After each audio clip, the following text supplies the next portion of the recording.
Ulinzi imara ndio msingi wa amani na maendeleo ya nchi yetu. Kauli mbiu hii inaakisi ukweli kuwa hakuna maendeleo bila amani. Sasa Jeshi la Wananchi wa Tanzania, kiwa chombo muhimu cha ulinzi wa ndani na nje ya nchi, linategemewa kuendeleza usalama na amani ili wananchi waweze kushiriki kikamilifu katika shughuli za maendeleo. Kwa muktadha huo, niwatake muitumie kauli mbiu hiyo kuendelea kuimarisha ulinzi wa taifa letu.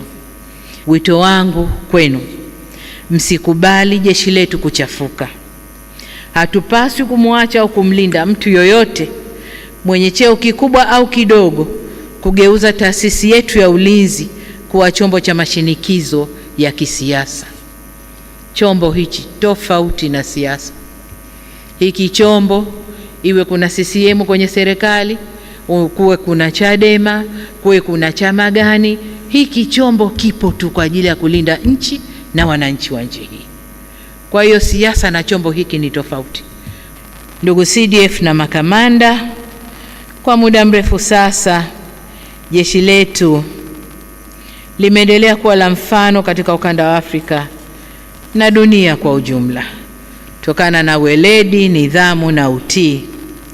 Ili kuendelea kuwa jeshi imara na la mfano, ni muhimu kuwekeza katika mafunzo na mazoezi yanayoendana na matishio ya kisasa na matumizi ya teknolojia mpya.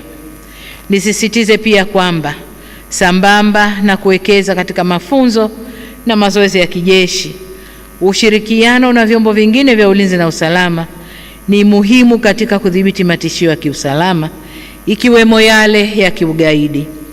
Kila chombo kina majukumu yake, lakini dhima kuu ni ulinzi wa uhuru wetu, mamlaka na heshima ya nchi yetu.